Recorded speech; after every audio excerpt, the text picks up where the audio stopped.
Ah yes, Castlevania for the N64, not to be confused with Castlevania for the NES, or Castlevania for the GBA, or even Castlevania for the PS2. It is widely regarded as the second black sheep of the series, right next to Castlevania 2, Simon's Quest, and is slated to hell and back all over the internet. And until a couple of years ago, I would have agreed with said mentality, allowing YouTubers to form my opinion on the game. But that all changed with a Let's Play done by Matt McMuscles and rising superstar Liam, both formerly of Super Best Friends fame, where I ultimately had my opinion changed by different YouTubers. That being said, I still went into those videos very excited to watch the train wreck of a game, only to come out several episodes later going, oh, that was kind of based actually. And looking across YouTube in general, there's actually been quite a resurgence of positive reception for this game that's cropped up over the last couple of years now, a sort of pushback on the overly negative feedback the game has received over the 2+ decades since its release. And now that I've played the games personally myself, I'm throwing my hat into the ring too, because one thing that I feel is that barely any of these videos properly give justice to the N64's second Castlevania title, Legacy of Darkness, usually leaving the game to be a bit of a footnote at the end. Now, granted, due to Legacy's status as a sort of director's cut / final mix / prequel, I can understand why, but regardless, I do think it deserves its time in the Vampire Searing Sun too, especially since the changes and additions are actually much grander than originally appear on the surface, and of the two, it's definitely the more welcoming experience to newcomers. That being said, as much as I'd like to focus on Legacy of Darkness, context is needed to do so, meaning that I do need to start off talking about Castlevania 64 and the history of both games first.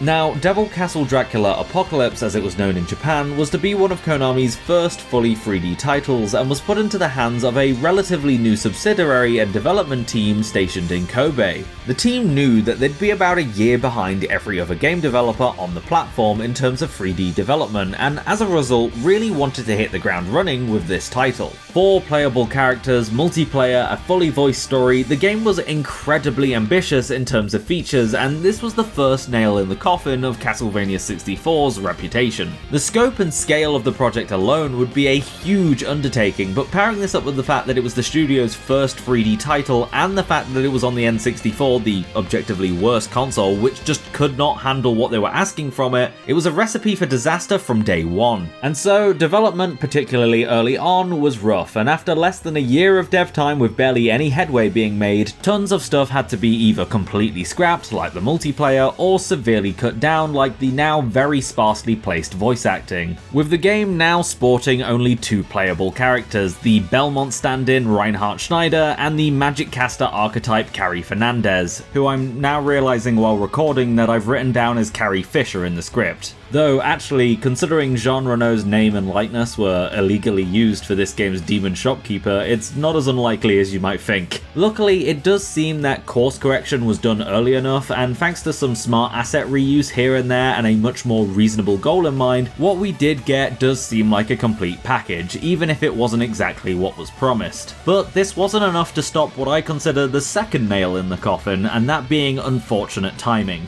The game came out right at the start of 1999, at least in Japan, immediately after the absolute killer year for games that we had previously. Resident Evil 2, Ocarina of Time, Metal Gear Solid, Tekken 3, GoldenEye, and many others would all go on to be widely impactful on the games industry, or at the very least, enormous cult classics in their own right. Any cultural impact Castlevania 64 would have had was hugely overshadowed, and funnily enough, I feel like if the game had started development 1 year earlier, or 1 year later, this wouldn't have happened. Let's take a look at the camera, for example, an area of the game that a lot of people really seem to rag on, even though for a 5th gen game and a first attempt at camera controls, Castlevania 64's are actually pretty good. Developers across the industry had multiple methods of trying to get cameras to work within a 3D space. Many of them will have probably aged by today's standards, but at the time were pretty good solutions for trying to get it working. Many of them, however, were terrible, and we don't really tend to talk about them unless they're the really infamous examples. A big problem that many games of the era might run into is that 70% of the time the camera setup that they've got works perfectly okay, but then that lingering 30% is where everything kind of falls apart. Castlevania 64 actually accommodates for this by having different camera modes that you can switch between on the fly.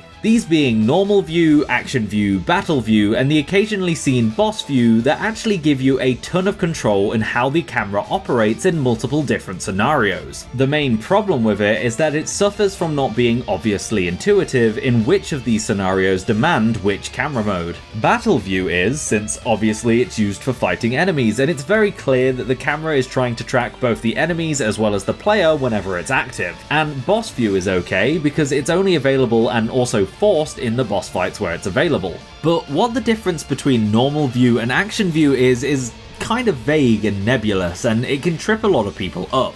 Despite its name, normal view is probably not the option you'll normally be wanting to use for the smoothest gameplay experience, since it is a dev-created camera which will shift and pan to specific spots based on where you're positioned in the level itself. This allows for some cinematic camera shots as well as situations where the camera is placed firmly at an angle that gives you a good wide view of the scene that you wouldn't be able to get normally if it was stationed behind your back, for example, these cliff faces in the first level. The downside for it, however, is that when you're just walking about normally at any given point in a level, it means that the camera doesn't track where you're moving very quickly. This leaves action view as the alternative default camera mode that you'll be using most of the time, since it works about how you'd expect a 3D action-adventure game with a recenter button to actually work. It's best used for more typical platforming as well as general traversal, allowing you to easily navigate around obstacles and enemies that you're not going to engage with for more than a few seconds. And once you know how to use all of these camera modes in the correct situations, you're able to navigate through levels pretty easily. The problem with it is while it's functional and it does work pretty well, it's not exactly elegant. Switching camera modes can take about a second or two to actually fully take effect, and having one button to rotate through them can be a little bit cumbersome too. It's very likely in a panicked situation that you might skip over action or battle view, and it can be difficult to know when the best time to use normal view can be. This isn't helped by the fact that the recenter button for the camera only works when standing still, and the layout of the N64 controller doesn't exactly do it any favors either. The real kicker, however, the thing that really makes Castlevania 64's camera feel kinda bad, lies within that previous winning year of video games with a little action-adventure title known as The Legend of Zelda: Ocarina of Time.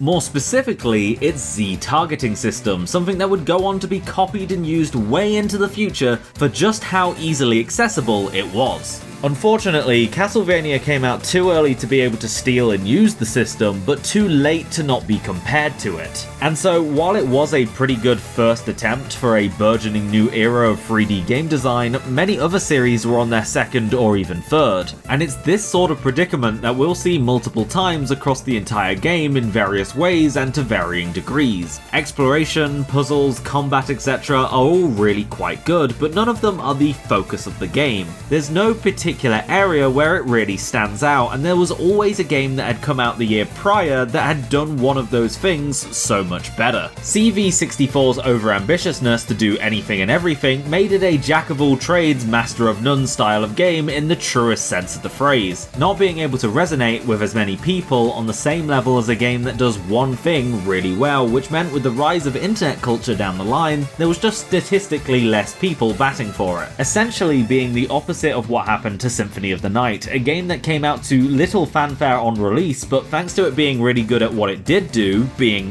one of the best 2D games on the PlayStation, as well as being the beginning of the modern Metroidvania genre, it was able to pick up popularity and its reputation over time with a little bit of help from word of mouth and a PlayStation Classics release. And this leads us to the final nail in the reputation coffin, and that's the game itself. I mean, I've had all of this preamble, but what's the game actually like? Is it really the awful spawn of Satan like you've probably been told, or is it actually some secretly misunderstood masterpiece? Well, as you might expect, the answer is neither, or both depending on how you want to look at it. But one thing for certain is that as much as I like the game and will sing its praises, it does present plenty of opportunities to leave a bad taste in your mouth, and sadly the opening and its first impressions is one of them. Now, the title screen I think is exceptional. This panning shot of the castle that simply fades to a lone violinist is incredibly simple yet striking, and the sound quality of both the opening theme and the violin itself is really good for the N64, and it does an amazing job for setting the tone for the game you're about to get into. It's only about a minute long, but has this very haunting presence to it, especially when the context of all of this changes once you beat the game and take that Japanese name of the series into account. It's what comes after this where the game fumbles. 64 has quite a few areas that look genuinely great in terms of aesthetic and art design. For example, the game makes excellent use of the N64's coloured lighting tech, and I really like these little touches like the main foyer of the villa level having these god rays bleed through the boarded up windows. Unfortunately, the first two levels are both stages that don't really get to show much of that off. There is stuff like a lightning bolt hitting a tree at the beginning of the level and causing a really nice fire effect, but this is very short-lived, and outside of this, the level is just kind of bland. With flat lighting compared to several other areas of the game, a drab colour palette, and stretched out muddy textures thanks to the open environment, the game ends up looking pretty ugly. And the other problem with this first level in particular is also thanks to those very large wide open areas. They do admittedly do a pretty good job of giving the player plenty of room to run around in and get used to the controls, but it also means that traversing through the level itself is slightly more tedious and slow than you'd want. That, paired with the Superman 64 kryptonite fog and areas not having many distinguishing landmarks, means that it's not exactly difficult to get all turned around, and it means that a new or slightly less orientated player will spend a lot of time walking back and forth getting lost. Meaning, not only could this end up being one of the less fun and interesting stages to look at, it can also end up being one of the longer ones too. What also probably doesn't help is these platforming sections I mentioned earlier when I was talking about the camera. These are actually a pretty good way of getting you to grips with how the ledge grab mechanic works, but for a platforming section that's meant to ease the player into things, there sure is a lot of ways that you can instantly die. Be it from just plain old fall damage or falling into the river. I know that classic Vania has a bit of a reputation for throwing you into the deep end, but I think an onslaught of enemies is probably a better way to do this than a flurry of instant death pits. I mean, the first Castlevania at least waits until level 2 before introducing that one Medusa head section. Why this area can feel a little hard when first starting the game is due to how it handles movement and jumping. If you've watched any analytical critique video of Castlevania in the last, 2 decades, you'll know that a huge part of what makes that original game so special is its deliberateness in everything. There's that delayed whip animation that locks you in place when attacking unless you are jumping, but also a fixed jump arc allowing for no repositioning once Simon's feet have left the floor. Sure, you have your sub-weapons, but they're limited to only one at a time and cost a resource. Your core 2 abilities that you have to rely on most of the time are things that you really have to commit to, only for half a second or so, but with the game moving at the speed that it does, every single frame counts. Now, said mentality could be implemented into a 3D game, but it would feel a lot more restrictive in comparison due to that extra dimension at play, and that would make it pretty difficult to pull off correctly.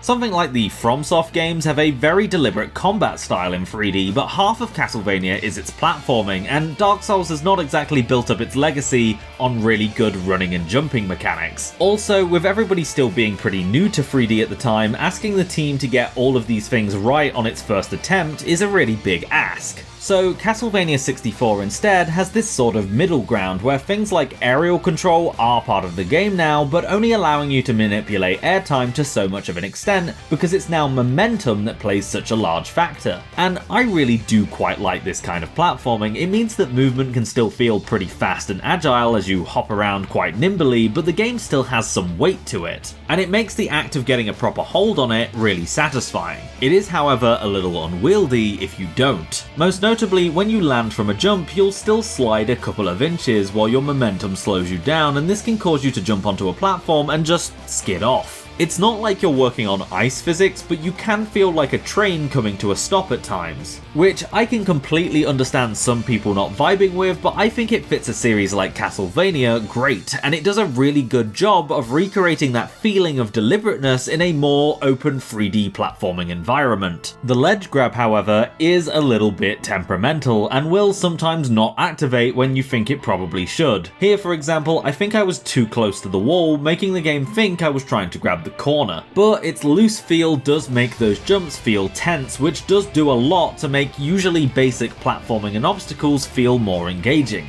And while it does have its problems, I'd say it's still more likely to trigger at awkward angles than something like the ledge grab in the Tomb Raider games. Granted, the grid-based design of those games does mean that realistically you shouldn't be grabbing them from awkward angles in the first place, but since Castlevania 64 encourages you to do such things, it is good that it has the grab that it does. You only have to be careful not to release the button too early during the clamber animation, because if you do, your character will just give up. Something that doesn't really help too much with the platforming, however, is Kerry and Reinhardt both have these little quick step dodges that you can perform by holding backwards or to the side when tapping jump. These maneuvers are really useful in combat once you master them, but when you're getting used to the controls, it feels like the game has sections that are purposely designed for you to just launch yourself off into the abyss, when in reality, you just want to grab a ledge that's directly behind you. It's something I've seen multiple players accidentally do in this first stage, and even something I did myself after watching them do it, and it almost feels like the game is trying to be a little bit sadistic with how it's designed, even if it's unintentional, though that's something we'll get more into in a bit. But having your opening tutorial level be filled with multiple ways that you can just die instantly and needing to load from a save, taking away your weapon upgrades each time you do, is a very good way of frustrating a player who's taking a little bit too long to adjust to things. I'm all for the approach of letting a game bully the player until they get good, but why I think this matters in this particular case is, as a game that is exclusive to a console ages, the likelihood of people playing it via emulation compared to just buying a normal copy does increase.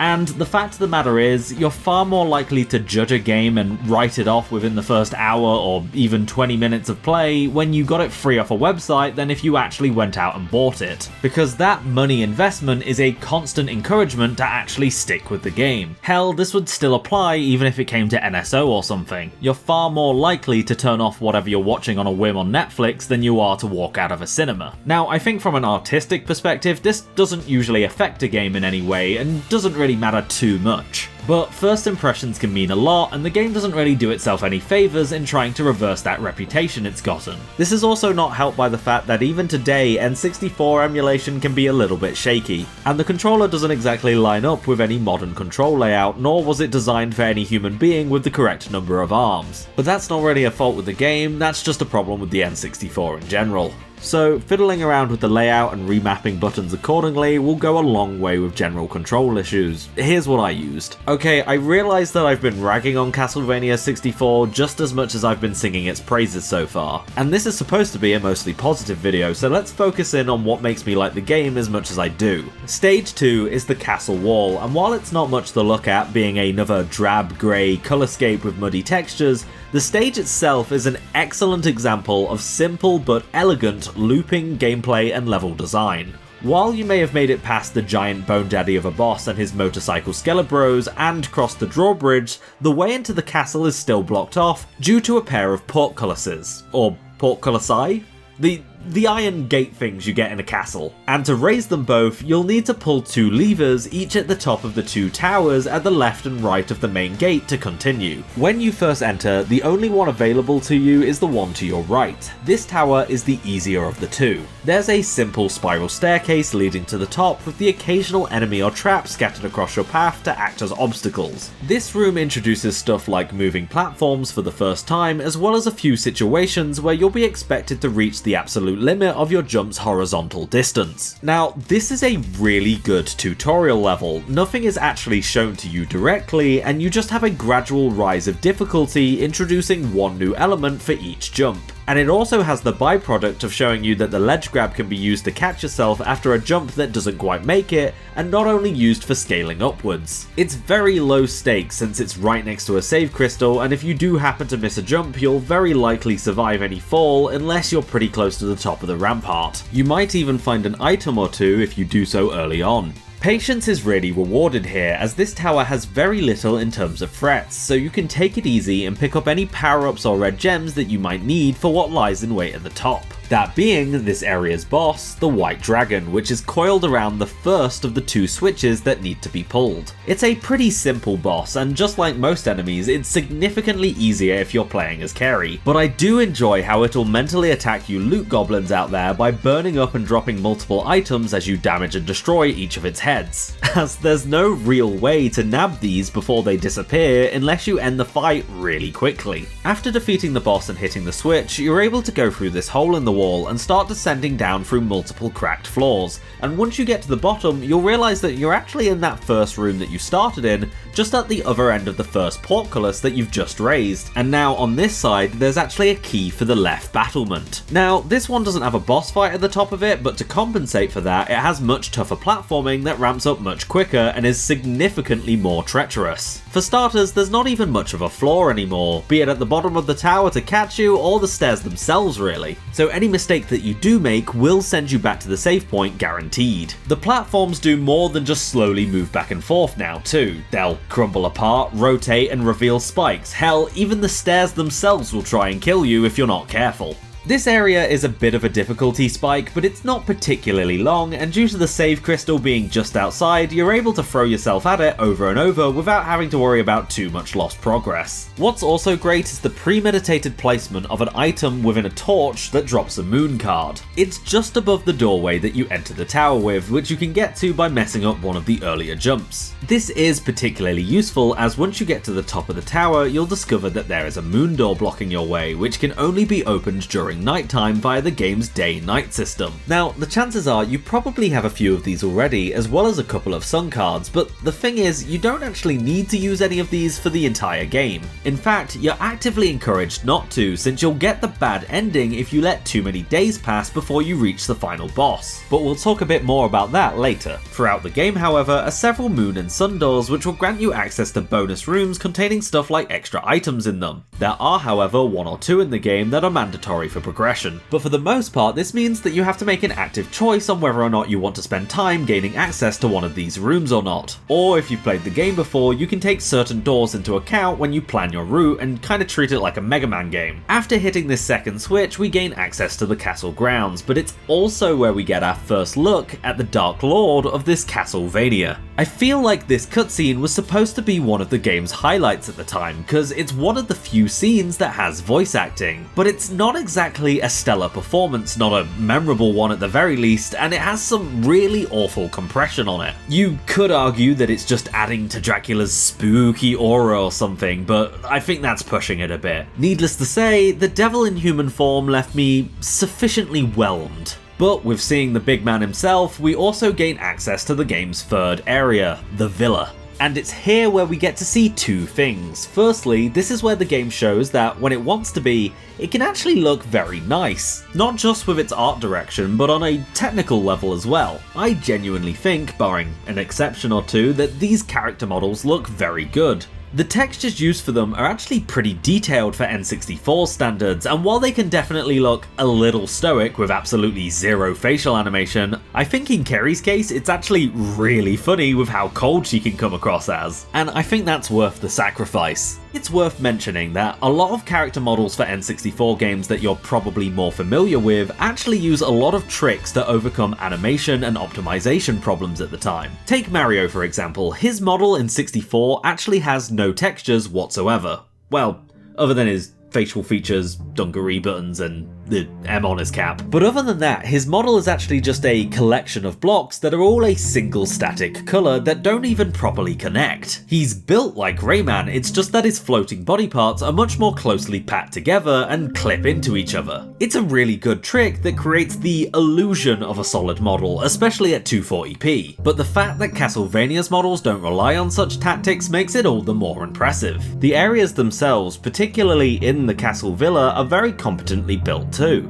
Both the ugly muddiness of the forest and the very mundane look of the castle wall are gone, and we get areas that I think hold up even today as long as you're going at it from that low poly look. And luckily, barring a few areas like the tunnel system, the game looks significantly better from this point onwards. I did both my Cornell and Carey playthroughs through the game in full HD, but for my Reinhardt playthrough I actually played very specifically with 480p. I went with this specifically because one, the emulator had some problems when using native resolution, but secondly because 480p is technically in the N64's wheelhouse. The average game on the N64 was 240p, but thanks to the expansion pack there was a couple of games that broke that trend. Now granted, they usually ran terribly in these high resolution modes, and most of them, like Legacy of Darkness's, do cap out at 360. Unfortunately, with how the emulator works, that wasn't an option, but I feel like 480p with the option to turn on multi-sample anti-aliasing is a really happy medium. It cleans up some of the problems with the original visuals without showing all of the seams due to it being in HD, and overall creates what I think is a pretty happy medium. And because of it, things like the Rose Garden in this mode actually look really nice in my opinion. The effect that the visuals are trying to convey are still made, but in a really unique looking way, instead of them just looking like they're kind of made of cardboard. Though personally I do think the game holds up regardless of what resolution you play in, so you can't go wrong either way. The villa also marks the first use of a different type of level design that crops up in this game. See, most of Castlevania 64 is structured in a fairly linear way. You may have to explore off the beaten path a bit and find a switch or a key, but it's pretty obvious where the start and the finish is, and it's just a matter of getting from point A to point B. It's very clearly building off of the design of the classic games while stretching its newfound freedom within the third dimension. The Castle Villa and later Castle Center, however, are more built like Resident Evil's Spencer Mansion style sequences, being these very open areas that loop back on themselves that you're mostly free to explore. Now, with it being single levels, it's nowhere near as in depth as Capcom's survival horror series, and at the end of the day, once you've got 3 or 4 key items, you're pretty much done with the area. If you know what you're doing, it's still a pretty linear experience, but I do find these areas to be quite neat. It really gives this game a bit more of a sense of identity within the series, as while it is pseudo-open like a Metroidvania, it's not exactly tied to traversal abilities, so it sets itself apart from something like Symphony, whilst also being able to take inspiration from it. They're easily the longest levels in this game, and I wish that there was 1 or 2 more of them because they're actually pretty damn cool. The second one of these, however, the Castle Center, is a point of contention for a lot of people, and to be honest,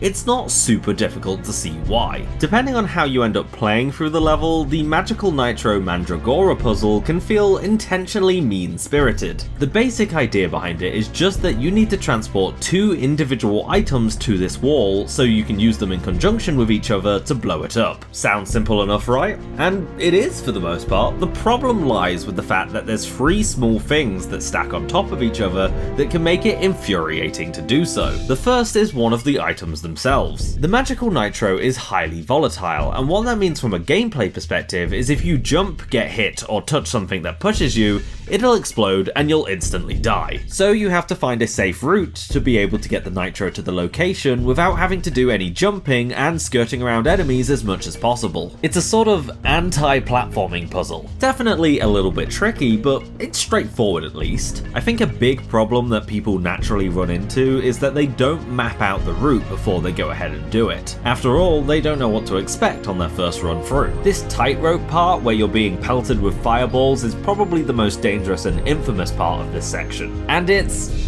actually not really that bad at all. It's certainly stressful feeling, but after only 2 practice runs without the nitro, I felt ready and did it on my first real attempt. My second time round with Reinhardt did take a few more attempts, but that was more down to me just being dumb. I have no idea why I jumped off the edge here. And here's a fun fact, if you're playing on hard mode like I did with Reinhardt, this is actually the one section of the game where they mix up enemy placement, at least to my knowledge. And they end up adding a 3rd fire-breathing lizard man to this tightrope section, specifically to this little shortcut, which is arguably not any easier. I find it incredibly funny that the one part of the game that people get frustrated with is the part that they decided that they needed to really juice the extra difficulty into. Now, I don't want to be like, oh, I'm such a pro gamer, you just need to get good so you don't struggle with it like I do. And I think a good reason as to why I didn't have as much trouble is thanks to the controller that I was using. I think that the weird sort of pseudo-octagonal gait of the N64 controller just doesn't suit this type of movement. I also had the foresight of knowledge on this puzzle as well as a full Cornell playthrough to get used to the physics of Castlevania 64 beforehand. Though I totally am a pro gamer as well.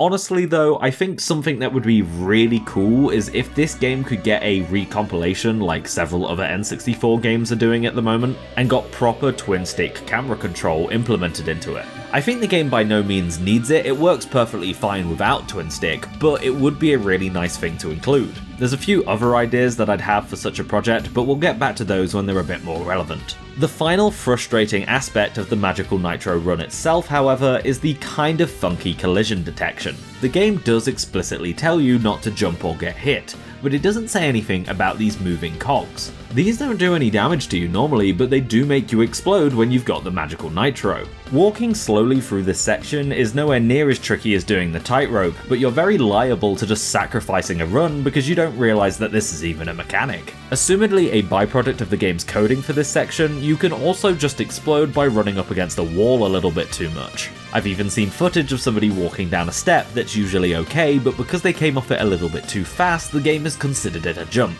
These are, in a vacuum, already annoying glitches, but I feel like every single failed attempt means that every future one you're going to be more and more impatient, causing you to make mistakes that you wouldn't do on your first attempt if you knew what you were doing. And this only gets amplified by the other two main things that cause people problems. The next thing being the giant magic seal that is protecting the wall that you want to blow up. See, if you go to all of the trouble of getting the two items to blow up the wall without removing the magic seal, your efforts become completely wasted. So before you try and blow up that wall, you need to make sure that you do a completely different, separate puzzle to break the seal first, which requires you to blow up a separate wall near the other exit of the same magical nitro room. Luckily, this is actually hinted at really well. The friendly lizard man who explains to you how you can blow up walls is actually standing in between a cracked wall and the magical nitro room. There's even a bolted up door that within 3D space would logically lead to the other side of that cracked wall to help better indicate that there's something actually behind there.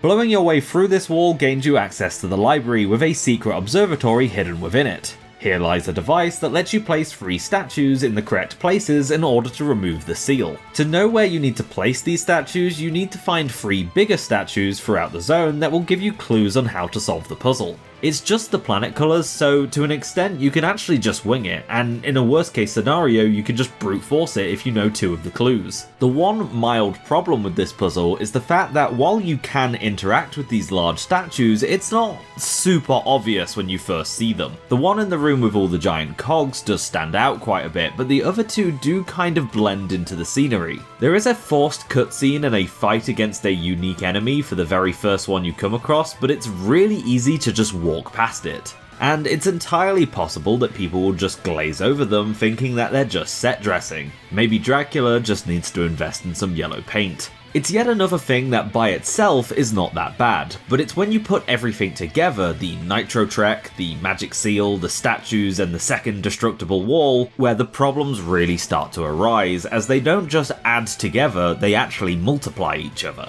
This causes rushing through sections on repeat attempts, causing more frustration, and it leads into this cycle where it just gets more and more annoying to deal with. But the thing is, I actually really like this puzzle. If you know what you're doing, it's perfectly fine. The multiple stacking mechanics that are in play here are really fun to engage with. And during my second playthrough, I did everything I could to optimize my run to reduce the amount of backtracking that was needed. Unfortunately, I feel like this is ultimately the section that catches people out and causes them to quit. Well, either that or they literally just got their opinions from the angry video game nerd who ends his video at this point. Now, I've written over 5,000 words for this script at this point, which is already well over my usual estimate for most of my videos, and I've not even begun to talk about the game that I used for the thumbnail and really wanted to focus on. Hell, I've technically only talked about 3 or 4 levels of the original game so far too, so this is well on track to be one of my longest videos yet. Luckily, however, this means that we have more than every bit of context that I need to freely talk about Legacy of Darkness. Now, Legacy is a bit of a weird one. 64, after all of the effort that went into it, did not sell very well at all. Not due to the game's reception though, mind you. Critics at the time were generally pretty positive, giving mostly 7.5s and 8s out of 10, and the Metacritic score is still green. Most of the more negative reviews being modern ones made in retrospect. It just didn't sell very well, mostly thanks to the reasons with timing that I listed earlier in the video. So in an attempt to recoup costs, but also give the team an opportunity to deliver on those original promises made, Castlevania Legacy of Darkness was given the green light to be made and released not even 1 year after the original, with the game being a prequel to the original but eventually turning into a enhanced optimized director's cut once you complete it. The first big change that you'll notice is this time round when you start, there's only one playable character, Cornell the Werewolf, whose story takes place 8 years before the events of Castlevania 64. Cornell's reason for coming to the Castlevania is that several vampires, the ones from Kerry and Reinhardt's stories, have kidnapped his sister and wish to use her as a sacrifice to resurrect Dracula. And Cornell is obviously there to stop the whole thing, and is supposedly why it took another 8 years for Dracula's return. Now, starting up, Legacy of Darkness has 2 big obvious differences. The first being a brand new level that we'll get to in a second, but what I want to start off with is the core changes to the game's control. More specifically, the camera. Because there's been a lot of changes here, and hoo boy does this version of the game feel so much better to play because of them. First of all, the camera modes have been reworked, with there only really being 2 that you can now pick between. Normal view has technically been axed completely, with action and battle view being all that's left behind. Action view being for general gameplay, with battle obviously being intended for when you want to focus on fighting. This means that in general, switching between the camera modes is significantly less cumbersome, since you won't need to panic rotating for all the different options, you just have to make the choice between one mode or the other. Action view has inherited a few subtle tweaks from normal view to make it the definitive camera mode for general gameplay. It's nothing super outlandish, but the camera is much more likely to place itself in positions that are actually useful now. The biggest change, however, is that you can actually use the recenter button while moving, making it infinitely more useful. You can even hold it down to lock it to your back, which is unfortunately just a little bit too tightly glued to your character for it to work super comfortably, but it is nice that it's an option. In general, the chances of getting the camera where you actually want it to be have greatly increased, and with a lot less button presses now too. The other thing that the recenter button now does though is when you're in battle view, it's basically become a very loose Z targeting system. You're not actually locked on with your attacks like you are in Zelda or Soul Reaver, but the camera will follow the enemy like a Z targeting system would. And this actually ends up pairing with the game's soft auto lock on, meaning that you can still use attacks very easily. It's a little bit sloppy and definitely feels like a bit of a makeshift feature that was implemented into a game that it wasn't really designed for, but it is still pretty functional and is definitely better than just having another recenter button that you'd normally never use in battle view.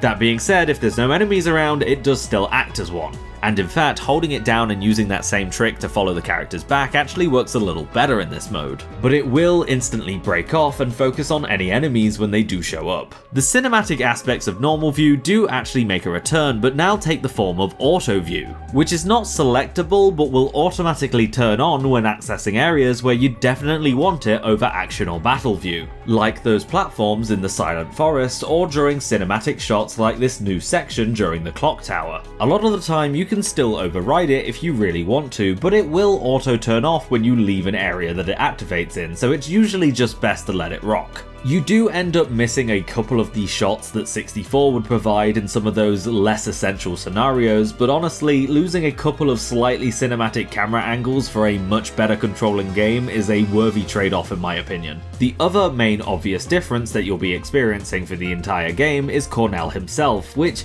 is a little bit disappointing all in all, since he does play fairly similarly to Reinhardt and Carey, especially Reinhardt, but he does have a few unique things about him, and Legacy of Darkness also has some more universal changes to the game that really build up to make things feel quite a bit nicer. For example, every single sub-weapon can now be upgraded by picking up a duplicate of that sub-weapon that you've already got equipped. This can take them up to level 3 where, like usual, they can deal more damage and or have the ability to throw out multiple at one time. And this is purely cosmetic, but in Legacy of Darkness, Reinhardt's whip actually changes more significantly between each upgrade, where instead of the whip just getting a slightly more red motion blur trail, it will actually go from the level whip to the Morning Star to the light whip. It's completely superficial, but it is a nice touch, and a perfectly good excuse to use that N64 coloured lighting. Cornell has the basic usual moveset consisting of a slide, a short range attack that you'll never use unless you want to see Carey spaz out on the floor, a long range pseudo projectile which will be your main damage dealer in the form of a tiny shockwave, and a fruity ass jump along with a collection of various little short hops. What Cornell also gets however is his werewolf form that kinda works like a cross between Devil Trigger and Supersonic.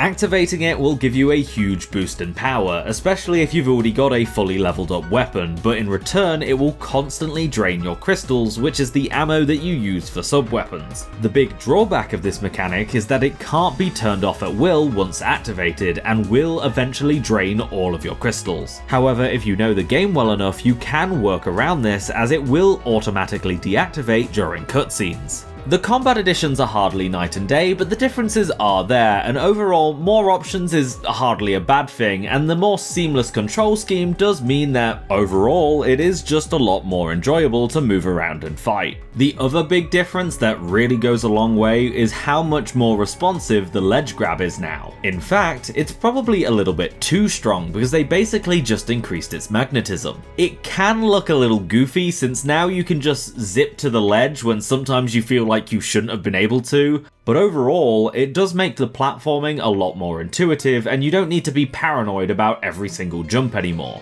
These changes do make the game in general feel a fair bit easier, and does reduce that skill floor just a little bit, but considering the reputation of Castlevania 64 over the years, being this sort of unfair bullshit game even though it's not, it definitely means to a newcomer, Legacy feels like a much smoother gameplay experience and is just more welcoming. But all of these are basically just tweaks to an existing game, the sort of stuff that would be adjusted in a patch within the first couple of months if it was a game releasing these days. The real meat of Legacy of Darkness is the remixed returning levels as well as Cornell's brand new ones. You've already seen a bit of the first, being this brand new tutorial level that starts Legacy of Darkness off, which is actually a really good new first level. It's short, sweet, and allows you to get used to both platforming and basic combat without too much of a threat. It's still not exactly the most attractive of levels, but it's a damn sight better than the Forest of Silence, and it's much better paced than the original game's opening as well. You get some basic and simple combat to get you used to things, you get some mandatory platforming that doesn't punish you too hard for messing up, and the whole thing caps off with a nice set piece of the boat sinking as you escape with a brand new boss in a sequence that only lasts about 10 to 15 minutes or so. And this is great because for a new player, they'll be able to use this tutorial to really hit the ground running when they enter the Forest of Silence. But for a returning player who's already played through 64, this is a really nice bit of brand new content for them to experience right off the bat. It also means that unlike 64, every single playthrough is going to have some decent variety within the first 20 minutes or so, and that can go a really long way for that first impression. And speaking of the Forest of Silence, this is one of those levels that has been completely remixed and is pretty much better on all fronts. The level itself is actually a little bit shorter, and some of the structures like these little mausoleum areas with items inside have all been removed, which seems like they're just cutting things out to make it less long and tedious, but the truth is the level actually has a lot more variety now. The original version of the level basically consisted of 3 different sequences which were all just find a switch and go through the gate that it opened. And that's still here, but it isn't repeated like it is in 64. Now the level has new, but more importantly, different sections, which not only help keep things more varied and encourage a more active playstyle, but also provide landmarks throughout the level itself, making it much less disorientating to actually navigate. And this is all further helped by the fact that the game's draw distance is actually a little bit pushed out compared to 64 too. Actually, across the board, the game pretty much runs better than 64 in every single instance. Due to how N64 emulators work, slowdown in the original is still very much prevalent. So Legacy of Darkness being much better optimized is a great boon no matter how you're playing it. This is partly due to the fact that Legacy of Darkness has support for the expansion pack. There are also some sources online saying that texture resolution is higher in Legacy of Darkness, but I think this is more people misunderstanding the high resolution mode made available via that expansion pack. The downside to the high res mode is it makes the game run like ass and also doesn't really work well with emulators. Luckily, we don't really need it. So instead, we get a game that actually does a pretty good job of maintaining 30 FPS, which I'll remind you is more than 50% more frames than Ocarina of Time ever managed. The other reason for the increased stability compared to the original is that the levels themselves are actually better optimized and much less demanding. Because it's not just this level that received changes either, nearly every single level in Legacy of Darkness is either brand new or reworked using the same assets, barring the Castle Villa, which uses the same map but has different objectives to complete. For example, instead of chasing after a scared child in a maze, you now have to escort one out of it instead. Hurry the fuck up, Henry, you're gonna die! You also have to acquire your keys via a different method than the original because Rosa the Friendly Vampire doesn't exist yet. After the Castle Villa, the 3 main routes all get their own unique level. Reinhardt gets the underground mine, Kerry gets the sewers, and Cornell gets to scale up the castle's outer walls. And these 3 stages are pretty much the one single thing outside of unique boss fights that aren't repeated in any other one campaign. Sadly, in all 3's cases, I actually feel like they're a bit of a low point in each route. As none of them are particularly nice to look at, you know it's bad when the sewer level is probably the best of the bunch, and they all have their own problems as well. The mines are another example of an area that doesn't really have too many landmarks to properly navigate yourself, and the sewer has a lot of awkward jumps where you kind of have to thread the needle. And the castle wall is where my PS4 controller started drifting and threw me off the ledge for no reason. That being said, while it is a visually bland and pretty straightforward level in general, the concept of needing to scale up the side of the castle wall to keep progressing to Dracula's throne room is a very cool concept, and something they actually end up doing better later on. At least Reinhardt's level introduces the cute spider girls. No, don't kill me, you're too sexy. Apologies, Monster Musume has done irreparable damage to my brain. One thing that Legacy of Darkness also does is add new boss fights to the end of these sections. As in the original, Reinhardt and Kerry just cleared these zones and moved on, whilst now each section is capped off with either a Medusa, a Dryder, or a Harpy. And it's one of the few things outside of general system changes that are in Kerry and Reinhardt's Legacy of Darkness campaigns that actually make them worth playing. Though, maybe not playing the game a 4th or 5th time for.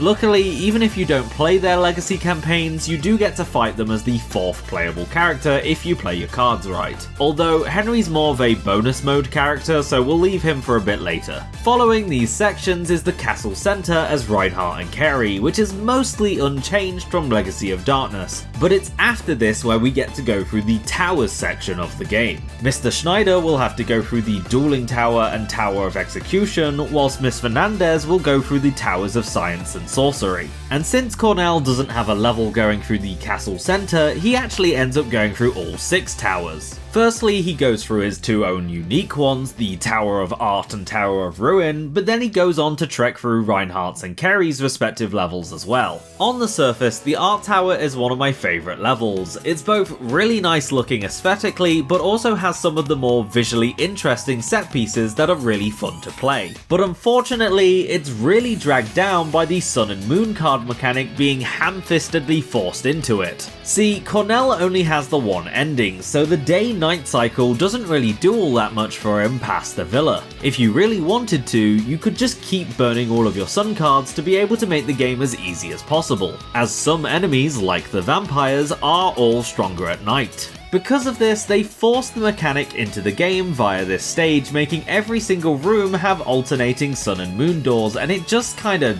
sucks. The idea of having a cleverly designed maze or something where you're forced down a specific route depending on which time of day it is, but you can take shortcuts if you use your cards at the right time, really has some potential to it. But the only thing the gimmick really amounts to here is that every time you go through a door, you need to open up your inventory and spend another card so you can go through the next one, and it's so slow. And it just ends up ruining a otherwise really great stage. What isn't ruined, however, is the Tower of Ruin.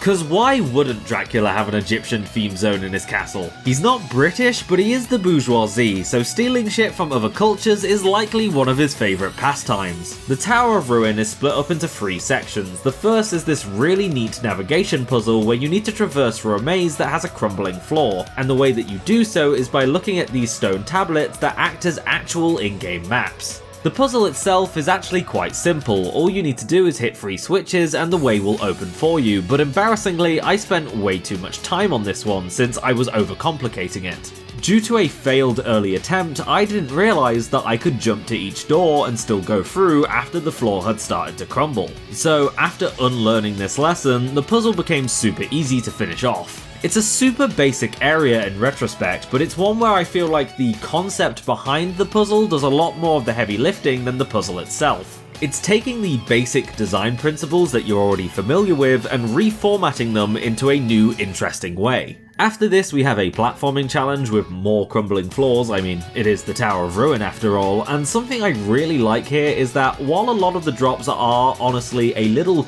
too quick for you to react to and avoid, if you're late making the jump but still press the button to do so, it's very possible that you'll make a ledge grab before you're able to properly fall, catching yourself in a way that is literally clutch. The zone finally finishes with this set piece of these rising pillars that come up in sets of 2. The problem is only one will hold your weight while the other will crumble beneath you and make you fall to your death. This one again is really basic, as the clue is that each pillar has a symbol on it and the correct ones that you need to jump on are shown on the walls surrounding you. But you do have to rush through it since you are timed, and as a set piece moment, it's fun. Although me having the game in 16:9 probably did mitigate some of the challenge here. Either way, next up we'll talk about the 2 towers originally in Reinhardt's campaign. Now, the dueling tower in CV64 is kinda lame. It doesn't even feel like much of a level, but instead multiple timed boss fights with the same set of 2 or 3 jumps separating each of them. And because the mini-bosses themselves are all very similar to each other, it feels like you just do the same thing 4 times in a row. Now, I suppose it does make sense that as this is the dueling tower, you would be fighting a lot of bosses, so I don't mind the boss rush aspect to this stage all that much. And I think that having a more combat-focused level is a pretty nice change of pace. What I don't love here is how the platforming in between each fight is incredibly repetitive and also just consists of some very long jumps that are not particularly engaging but are a little bit tricky with a wonky ledge grab, and with 0 checkpoints throughout the whole level, it makes the whole thing just a bit of a pain to go through.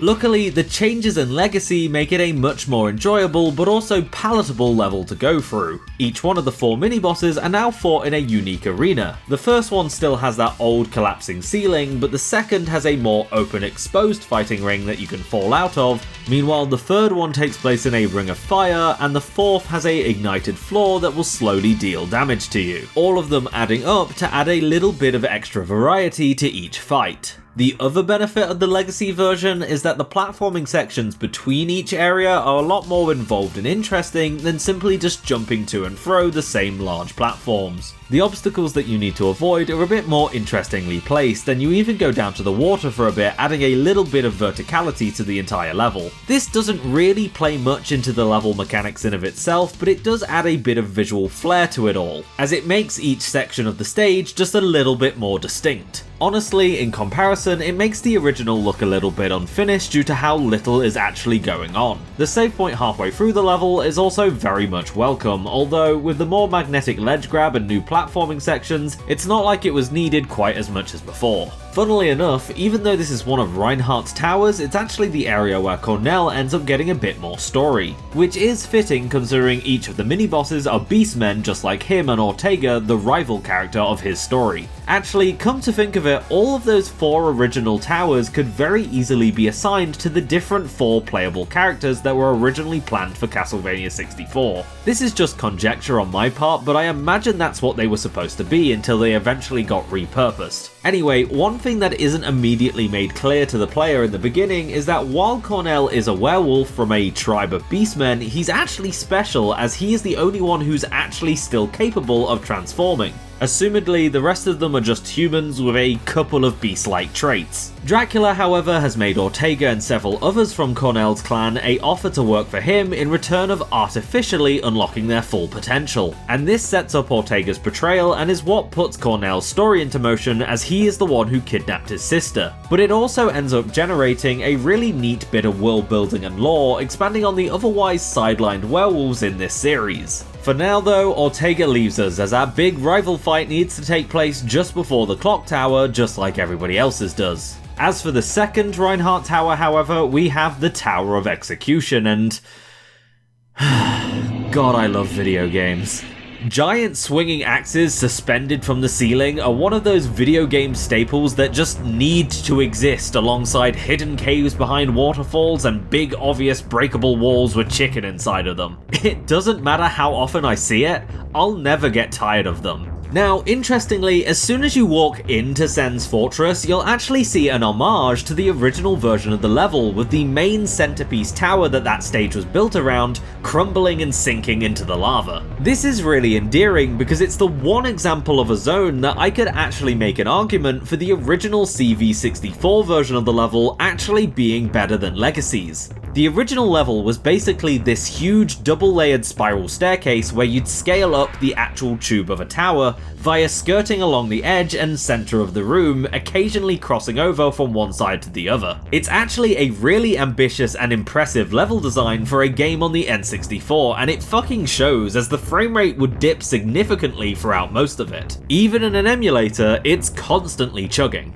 Honestly, it didn't really bother me all that much, but since they were redoing all of the levels anyway, it's very clear that they wanted to change it so it ran well too. But it is nice that they were able to pay some sort of respect to the original stage in the new one, as you can tell that they were probably pretty proud of it. The Legacy version of the Tower of Execution is significantly less striking, but I still really like it. Though that's probably because it appeals to a very specific part of my brain, basically existing as a gauntlet of just about every single video game trap, obstacle and pitfall that you can think of. Giant iron balls, floor spikes, lava spewers, they've got it all in the Tower of Execution, and we're experiencing our literal trial by fire. There's not even much I can really say here, it's the most obvious typical video game shit in the world, but it's just really fun to run through, and you should be more than familiar with the game's physics by this point, so hopefully you'll be skipping through this area with graceful ease. I suppose what I will say for the game as a whole is, as much as it is a action platformer, I definitely feel Castlevania 64 and Legacy of Darkness are really at their best when they ask you to solely platform. Specifically when they treat enemies as just another type of obstacle that you need to quickly deal with. And nothing displays that better than here. The Dueling Tower shows you the best of what this game's combat has to offer,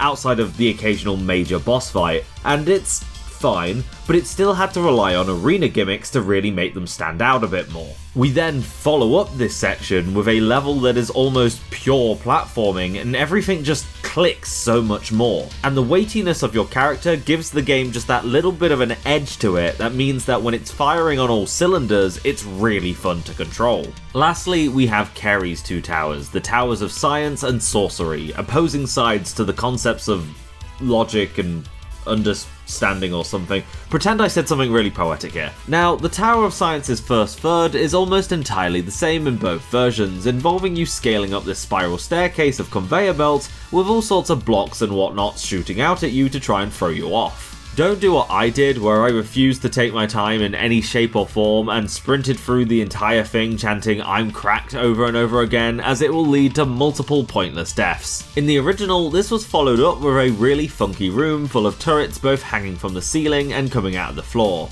which was paired with a really cool camera setup where it looked like you were watching Kerry from a CCTV security camera's perspective as the turrets tried to gun you down. This was lost in Legacy of Darkness, which is a bit of a shame, but the room itself wasn't actually particularly notable outside of that camera angle, as the entire section basically just consisted of skirting the outside of the room, accessing these small cubby holes that may or may not hold a key for the next cupboard that you need to go through. Also, the camera, as cool as it was, did move around quite a bit to all of its various semi-dynamic positions, and honestly, it was a bit of a pain to actually platform when it was doing its thing.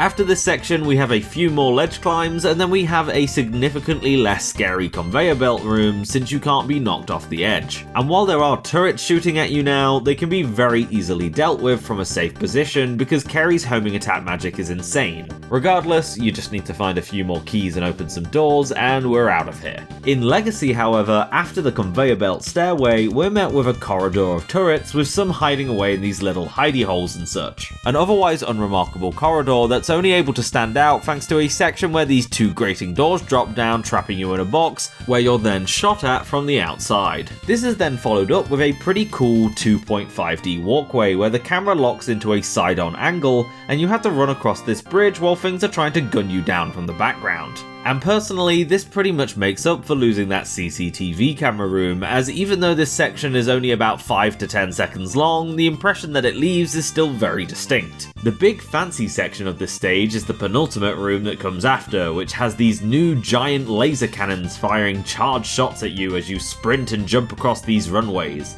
I'm not sure if this room is particularly good or not, as looking back on it in retrospect, it's pretty simple, but it felt sick as all hell sliding under a plasma bolt as it was fired at me, so it must have been doing something right. One thing I'd like to mention is these glowing green tanks that are littered about both the original and the Legacy version of this stage. See, unfortunately, I'm not sure if this is due to the higher resolution or just a bug with the emulator in general, but the transparency effects here are actually broken in all of my footage. These tanks are actually meant to be almost entirely green and only reveal the silhouette of the creature growing inside upon getting closer, while in my gameplay you can very clearly make out that it's just a really low-res sprite chilling inside regardless of distance, and it sadly does ruin the effect a bit. Regardless, I do like to think that this adds a little bit of world building. Not only does Drac have a multitude of gizmos and contraptions running overtime, creating all sorts of weird monsters like some sort of Forge Master, but it can also tie back to him making all of these new chimeras and beastmen like Ortega. Something else that could be a really nice bit of visual storytelling is the room that caps off this entire level in the Legacy of Darkness version, which is actually this brand new boss fight, which I suppose is to make up for the dueling tower getting all of its bosses. Either way, this is where we have to fight the power core to the castle's main security system, being this big ass crystal powering all of the turrets in the area. The crystal itself doesn't really do all of that much, but it does summon in new turrets that will constantly try and blow you up and fill you with lead. The idea is that you need to deal with them quickly so you can find your opening to run in close and attack the core while it's safe to do so, but going werewolf form and just blitzkrieging the core with Cornell or spamming it with magic as Kerry makes short work of it. Ultimately, it's a piss easy boss, but it's a spectacle at the very least. Finally, we have the last of the exclusive levels, being the Tower of Sorcery, which is basically the tutorial zone from Kingdom Hearts, being a bunch of pillars, crystal walkways and stained glass windows existing in a complete void. And this is the level I feel really divided on for both versions of it, as it definitely feels like these sections were heavily rushed, since so much of the level revolves around a single gimmick, being these disappearing red platforms. Despite that, however, there's quite a few aspects to these levels that I do really like. And the unfinished nature of the level does also mean that it's quite short as well, so even if you don't like it, you're not going to be stuck here for all that long. For starters, the Tower of Sorcery has an incredibly strong level aesthetic despite how few assets are actually in play here. It's a real less is more situation. I also really dig how in Legacy of Darkness this takes place immediately after the Tower of Science boss fight, which is centered around that giant crystal, giving the impression that where the two towers meet is where we get science and magic beginning to merge. taking these crystals that were created or found with magic and experimenting on them with methods never tried before. Secondly, I thought these red crystals that constantly fade in and out of existence would be annoying, and if you play overly cautiously, they can slow the game down quite a bit. However, thanks to there being a colour change just before they fade away, you're actually able to pretty safely navigate them without having to fully analyse their pattern. This makes the section in the original where you had to clear this huge gap relying solely on these gemstones a lot more nail-biting, but not overly annoying since it's actually pretty difficult to trap yourself into an unwinnable scenario. The original also has this fun little puzzle involving you breaking these crystals so you can raise a platform to make a jump to continue. It's not very well telegraphed to the player, but it is a pretty cool idea even if it's only used the once, which is honestly a bit of a shame because there's definitely room to expand on this mechanic. It just ends up coming and going within the blink of an eye, and unfortunately, Legacy decided it wasn't worth keeping around. The LOD version of the stage is significantly more platformer focused, kind of acting like Carrie's counterpart to Reinhardt's Tower of Execution level. There's a lot more straight-laced jumping challenges and a lot less ledge grabbing compared to the original, so you're able to blitz through it rather quickly. Something that's reintroduced here is moving platforms again, which, looking back on it, is something we don't actually see all that often in this game, which is honestly kinda surprising.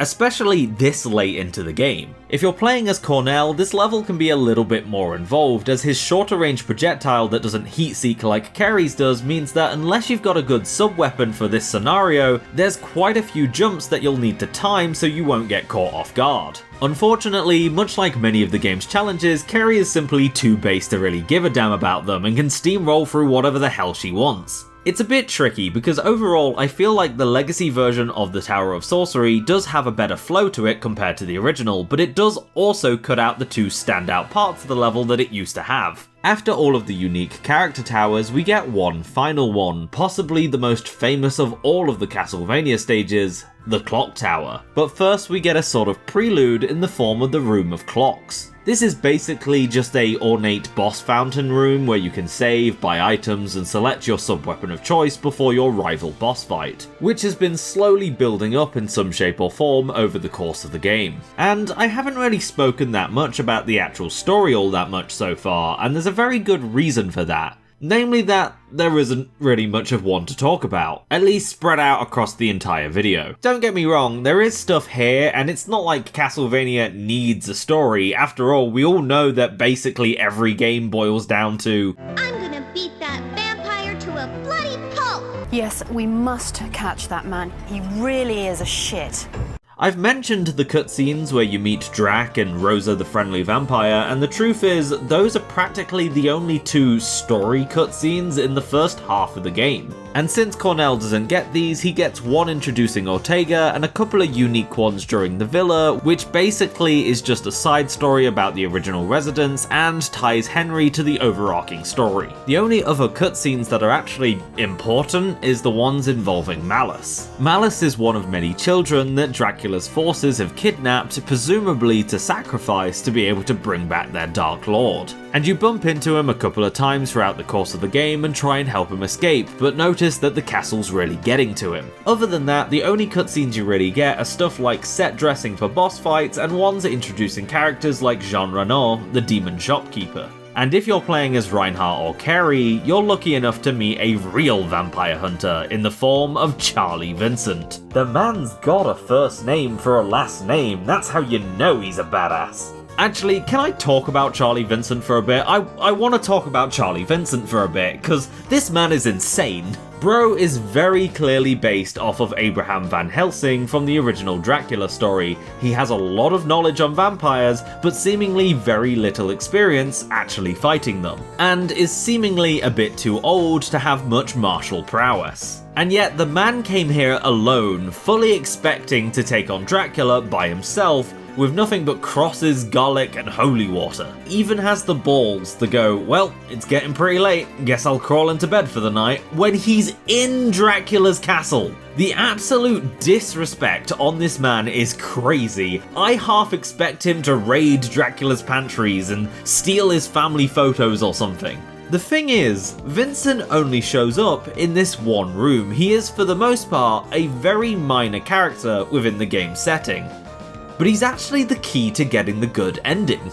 Now, we'll talk about that when we get there, but my point is I feel like the lack of story in this game, while not unprecedented for Castlevania, is definitely not what the developers were originally intending. I feel like many of the characters, like Vincent, were originally going to be people that you'd bump into multiple times throughout the castle. You'd maybe help them out once or twice and they'd assist you with clues or items to continue. Because this is the exact thing that happens with someone like Rosa. In Carey's route, she just kinda helps you and then sends you on your way with a warning, but in Reinhardt's campaign, she's significantly more involved. Initially begging Reinhardt to do his job as a vampire hunter and to strike her down before she becomes what she despises. Unfortunately for her, Mr. Schneider turns her down. Being the devout Christian and bleeding heart that he is, he can't allow himself to kill someone who in their current state is still pure of heart, essentially just dooming her to her fate, which is a bit odd since vampirism is a status effect in this game which you can cure by using a purifying item. I think the intention behind it is it's supposed to be only useful if you use it quickly before you're too far gone, as the status works by taking away your main attack but also gives you a unique death animation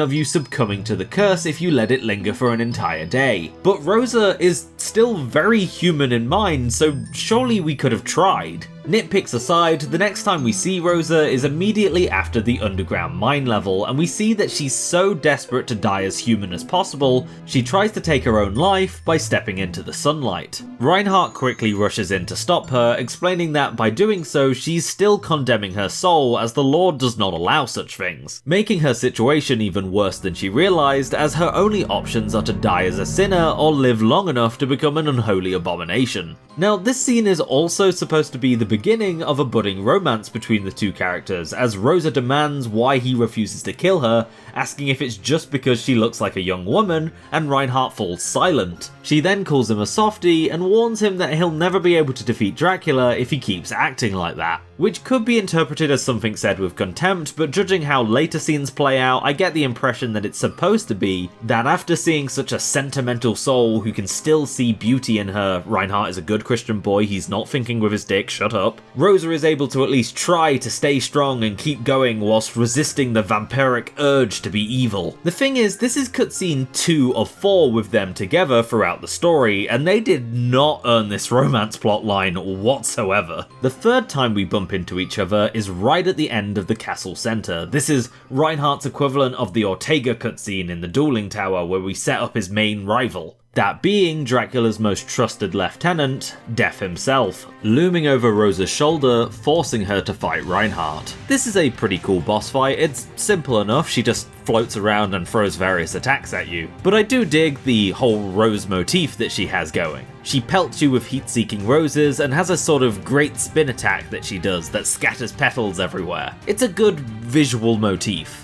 Anyway, with the end of this fight, Reinhardt finally builds up the courage to maybe consider to put Rosa out of her misery. But before he can, Death swoops in and steals her away, saying it's only a matter of time before she fully corrupts. And now that it's personal, this is when Reinhardt begins his ascent up the towers, and where we get to have our showdown with Death himself. Unfortunately for Reinhardt, when we get to the top of the room of clocks, Death is actually ready to ambush us, with honestly some of the most pathetic looking mini sickles in the entire series. I do like the kind of pretend motion blur that they have on them, but these sickles really need to be in large quantities to really have the impact that they usually do, especially now when the game takes place within a 3D space because there's just so much empty air. Nevertheless, it's not looking good for Reinhardt, but Rosa actually throws herself in the way of Death's final onslaught of attacks. During her final few breaths, cradled in Reinhardt's arms, he's able to perform a small prayer for her, doing what Dante could never achieve and filling her dark soul with light. And can I just say, it's actually really refreshing having such a overtly Christian character who doesn't turn out to be a scumbag, or is evil, or is subduing expectations in some shape or form. Like, I'll criticize the church as much as the next guy, and as a JRPG fan, I love killing God. And while I do at times enjoy it when fiction tries to demystify the myths and the legends in some shape or form, with stuff like, well, yeah, of course a stake through the heart would kill a vampire, that's just barbaric, it would kill anyone. I can definitely see why people had a few problems with the Castlevania Netflix show. And with his waifu now gone, Reinhardt looks Death straight in the eye and says, God may forgive all, but I sure as hell won't. It's time to feel the rage of humanity. which, good god, might be the coolest thing he's said all game. This love story may be undeserved and this rivalry paper thin, but at least we got a cool ass line out of it. The death fight itself very much suffers from the problems with the tiny sickles that he throws at you beforehand. In a 3D space, he just doesn't throw the quantity that he needs for it to really feel impactful. And if you stay on his ass and keep up a relentless barrage of attacks, then he can't really do all that much against you.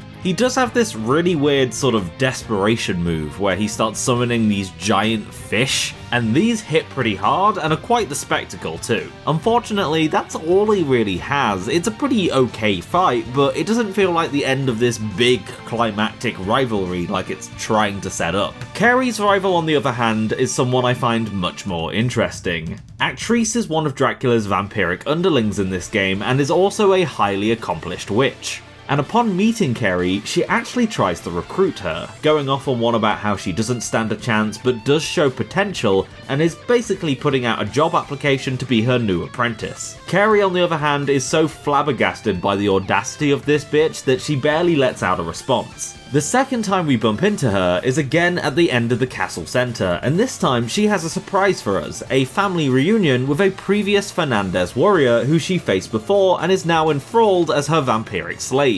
It's a very sinister power move to present the orphan girl with what is possibly the only technically living relative she still has left, with the very distinct implication that this will also be her fate lest she take the position willingly. Luckily, at this point, Carrie has recovered from the shock of a lowly immortal vampire having the balls to insinuate that she has anything to offer her and is ready to take anything head on. Camilla Fernandez, as her name is listed in the game's soundtrack, is a pretty cool boss, as her attacks are all reminiscent of either Carrie's or Actrice's magic, as we'll soon see. She has two different variants of homing bolts just like Carrie uses, and has a shield-like spin attack that will freeze you in place in a crystal, a move that looks a lot less controlled and intensive than Actrice's version later, but definitely feels like it was passed on to her from the vampire. Overall, Camilla is actually a fight that will give you a run for your money, at least compared to Rosa, but for balance's sake, this is pretty fitting since Carrie is a much more capable fighter. The final encounter with Actrice comes, as you'd expect, atop of the Room of Clocks, where she extends the offer one final time. Prove your loyalty to Dracula by sacrificing 100 children and gaining eternal life. She even explains that she killed her own child to achieve this prize. Carrie's response is one that I feel like would have had a much bigger chance of hitting a lot harder if it was actually voice acted and had some slightly better camera work and animations from later console generations implemented into it. I can just picture her calmly revealing her origins of how her stepmother's sacrifice is the only reason she's still standing here today, all the while looking at Actrice with an ever-growing gaze of contempt and quiet rage. The cutscene we have still hits pretty decently, but it just doesn't reach the potential I think it could. Actrice's boss fight is actually pretty impressive, as she's able to somewhat deal with your heat-seeking missiles by putting up a shield of crystals around herself. And when taking into account her fairly tanky health bar and the fact that she resets the shield after every hit, it really does a lot for her general survivability. What I really like about this fight is that while you're very obviously supposed to find the smallest crystal and chip away at it until you find that opening to attack, in actuality, you can usually find a pre-existing gap that's just big enough for you to thread the needle through. I exploited this a lot, but it's probably a bit trickier to actually spot at 240p, but either way, it's a very neat reward for some good observational skills and positioning. With the witch bitch finally defeated, we see all of that haughtiness melt away as Actrice begins to lose face, screaming bloody murder as to how it's possible she was beaten by a mere child. And Carrie ends up really outdoing Reinhardt with the cool lines by coldly proclaiming that, "I have the power to subdue Dracula himself. You have no chance. Dracula knows this.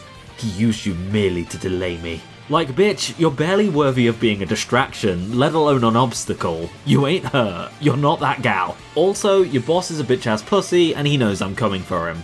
Maria would be so proud.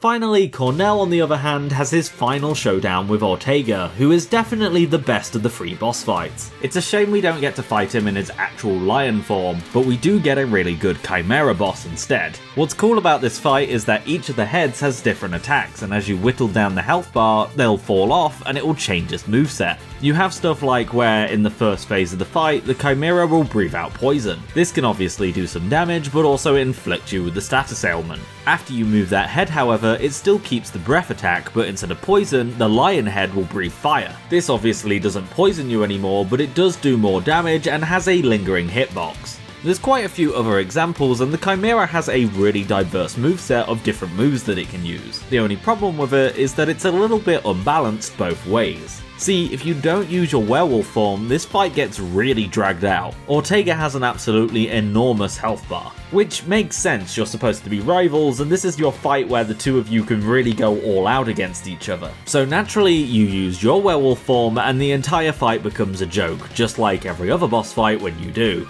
When I did my fight against him, I didn't even have a fully upgraded weapon and I was still practically phase skipping him. The one sort of unintentional balancing thing that is here is that if you do run out of red gems, you're not going to be able to find enough in the last level before you get to Dracula. So the more that you use here, the less you're going to have for later. The fight does have a cutscene after it, so if you do use your werewolf form, you won't necessarily use all of your gems, but the fight itself can still burn through a lot of them, and with Ortega having a very long death animation before that cutscene, it's very likely that even if you don't run out of red gems, you're still going to be very low on them. Before the fight is also where we learn that Ada is not even Cornell's real sister, which is something that gets fleshed out as we go deeper. Either way, with our grudge settled and Ortega admitting that we're the pedophilia, he reveals that he's hid Ada in the clock tower where Dracula hopefully can't find her, explaining how he doesn't regret what he's done, but does wish that he could have done it without dragging other people into it. This being his final act of atonement before his body overloads and explodes. But with that, we're able to move on to the clock tower, the game's final level with all three characters. Now, I know I've said some of the previous levels, like the Tower of Sorcery, do feel a little bit unfinished, but the Clock Tower in 64 is a different matter because it's very obviously unfinished. The entire original level basically consists of two big rooms with a corridor connecting the both of them. And in Legacy of Darkness, this is pretty much 100% intact. The first room in that corridor are practically untouched. The second room is changed quite a bit, but the basic idea of how you platform through it is pretty much the same. And all of the new changes to this room feel more like additions or refinements than completely reworking and making a new level. The thing is, however, while this was the entirety of the original level in Legacy of Darkness, it's just the first half. The first room of the clock tower that you actually explore is really basic. It's very clear that they're trying to do the whole set piece of you traversing and platforming up the cogs as they're trying to turn and crush you. It's a really striking level design concept, and there's a bloody good reason why it keeps reappearing in the series. Here though, it just doesn't have the sauce. Much like Death's mini scythes in this game, it's just far too sparse and doesn't have the density that it needs to really give the effect. The room doesn't feel like the inner workings of this grand, complex clock tower. It just feels like a big empty room with some stuff bolted to the wall.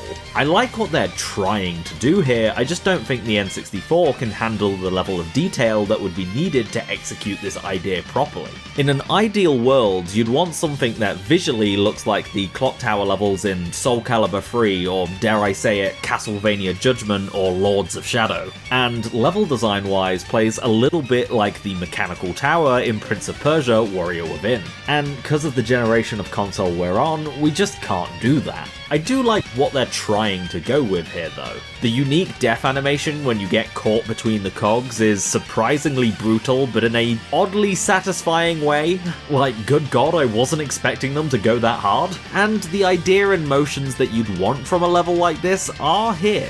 It's just very shortly lived and not all that impressive looking. The corridor that connects the first and second room has a little bit more what I was looking for, but at the same time loses what little the first room did have going for it. One room is gears exclusively that you walk across vertically, and the other is horizontal. I think if you blended this corridor with the previous room together, you'd get a really interesting section of a level. Alas, this corridor is pretty much completely untouched outside of the different camera angles you get. Before, this room had a pretty fixed camera that would always go into very specific locations, and they were never really very good for actually platforming to the positions you'd want to. Namely, the jump that took you to this little alcove that has the key to continue is perfectly fine to do on the way there, but due to the weird perspective, it's kind of hard to work out what angle you're supposed to jump at to make it back. Legacy of Darkness, however, lets you override the camera and makes this such a non-issue. In the original, the final room basically consists of just climbing up this rotating tower and jumping over like 2 gears. This gets you to the end of the level, but you don't have the key to go through the door. The key basically asks you to get to the top of that rotating tower and then to jump onto one of the axles and walk across it onto a separate section of cogs. It's a neat little test of your orientation skills, but as a final chunk to the final actual level, it feels kind of underwhelming. Doubly so when you realise that if you know where the key is in hindsight, you can actually jump to the platform that it's on from the moment you enter the room, and from there it's just 6 ledge grabs to get to Dracula. In LOD, this room's general idea is still the same, but it's just a lot better executed. You actually have to jump between the 2 rotating pillars a lot more instead of just climbing up the one, and due to the awkward shaped platforms on them, you only have a short window to do so each cycle. For the first set of pillars that you climb, this isn't really much of a problem. The only penalty for not getting there in time is having to wait for the next cycle. But once you get the key and you're allowed to cross the giant hole in the center of the room, the second set of pillars that you have to climb starts introducing fire jets. It's pretty much the exact same obstacle as before, but now you're being forced to perform it under pressure thanks to the stacking level elements. It's simple but good design. Make the player do a task and give them as much time as they need to complete it. Then ask them to do it again, but with this new element in place. It's a more challenging task, but in a way that the developer knows the player is more than competent enough to actually perform. The only weird thing about this is that the game is still implementing this type of level design this late into the game. The bright side of this though is it does make the level more interesting to play compared to the original. In fact, this version of the room is a little bit closer to what I was talking about when I said it needed to be a bit less sparse. It's still a relatively basic box room, but there is more and a bigger variety of stuff actually filling it. And if we're playing as Cornell, we actually get a bonus little cutscene at the end of this sequence, with Cornell finally finding Ada. Sadly, because Reinhardt isn't going to deal with him for another 7 years, Death swoops in and takes her away from us, claiming that she is the final ingredient for truly bringing back Dracula. Before we can get to him, however, we've got to go through the final new section of the clock tower. And this segment has a really striking bit of imagery to it. See, once we enter this area, the only door that we can go through is the one directly in front of us, and this leads us out to the actual clock face of the tower. And once we're out here, we can see that there is another door leading back into the castle, and this is the end of the level, but unfortunately the hands are not properly aligned to let us get to it. But we can nab a key from the center to let us go deeper into the inner workings, and this room feels like a much more aesthetically pleasing and finished version of what came before.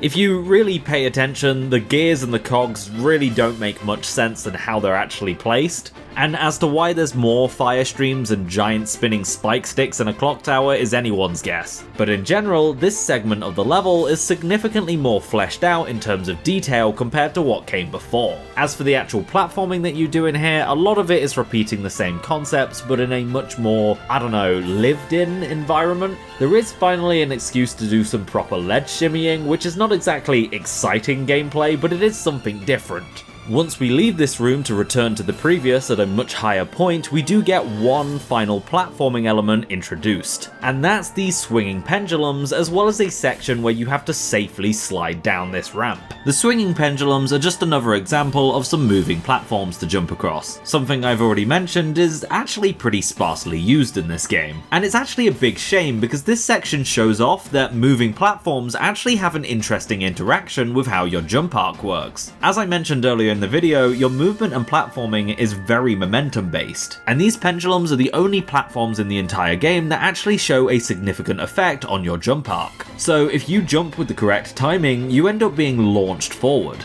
It's honestly a really big shame that this is something they never really played around with as a mechanic. It would have been really cool if throughout the game there was a couple of segments where you needed to jump off of a moving platform to make a jump that you otherwise wouldn't be able to make. Be it one that's part of a puzzle and mandatory for progression, or a optional one that gets you through an area slightly quicker or gives you some bonus items for making a jump. Sadly, we only get these two nearly identical examples back to back, and neither of them really amount to much other than be careful, you might launch yourself off the edge. This final slide down this ramp to the lever that changes the clock face is nothing really remarkable, but it is nice to see that the devs started playing around with fall damage a little bit in this weird sort of way. If you're not stupid like I am, then you're supposed to use this to slide down safely without taking any fall damage. It's honestly a little bit depressing that it takes until the end of the second release of the game to start seeing things like this. I think if the devs didn't waste as much time as they did with feature creep, or at the very least were able to make a second game like this on the N64, we would have actually started to see some more interesting things at play. We don't get to see much of it due to Legacy of Darkness's extremely short production time compared to the original, but after creating all of these different tools and mechanics, it's here where we get to see the devs actually play around with them a bit. Alas, with our final lever pulled, we can make our way to Dracula in both versions of the game. Richter, Trevor and Simon may all do the Belmont power strut up these final steps, but that isn't good enough for my boy Reinhard Schneider over here. No, he prefers to frolic. Before we can get to the count, however, we have one last encounter with Renan, the demon shopkeep. And this can go one of two ways, because Renan is actually a secret optional boss. See, to be able to buy things from his shop, you actually have to sign a contract with him, where if you spend over 30,000 gold pieces during the course of your adventure, you have to give up your soul as compensation. In lore, it's supposed to be a punishment for being too greedy, but I think mechanically it's meant to be a punishment for relying on and abusing the shop too much. The funny thing is though, in retrospect, I never really felt the need to use the shop. Like, don't get me wrong, across my playthroughs I did absolutely buy healing items from him, but at no point past the first couple of levels did I actually feel like I was ever running low on them. Half the time I was just spending my money to make sure I was topped up just in case. I also straight up didn't find enough money to meet that threshold in my second and third playthrough. Also, I already knew this boss was here, and because I'm gamer pilled, I wanted to fight him for the quote-unquote content. Unfortunately, it's not new content. For this boss fight, Renan reveals his true form as this goat demon,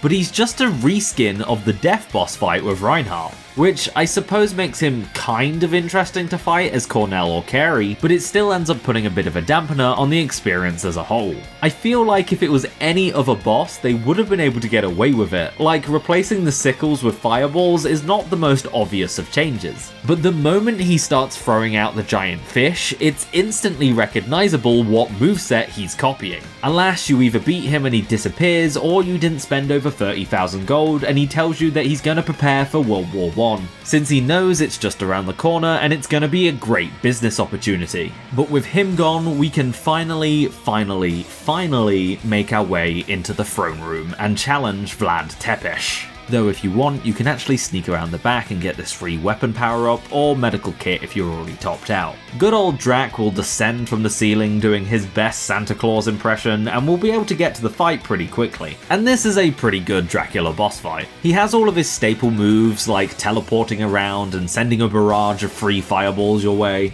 And just like the original Castlevania, you do have to aim for the head to be able to hit him. I'm also quite fond of this little shockwave attack that he has where you have to jump over the first and then slide under the second. It makes some good use out of CV64's 3D movement, and like most of the vampires in this game, he can also suck you off to give himself some health back. And the little vacuum effect he has to pull you in is a fun mechanic to deal with, since if you're ballsy enough, you can decide to jump straight into the lion's mouth to be able to get an extra hit in. Naturally, Carey makes this phase of the fight an absolute fucking joke. You don't need to be near or even looking at him to deal any damage, and it only takes about 4 or 5 fully charged shots to take him down. Now, after the fight in Cornell's campaign, this is where Drac begins to taunt him, revealing that he knows that not only is Ada not his real sister, but she's not even a werewolf, with her being a human from a village that his clan once ransacked and destroyed, and Cornell only took her in and raised her as one of their own to try and atone for his sins. One child absorption and devil trigger later, and we're now fighting Dracula Ultimate.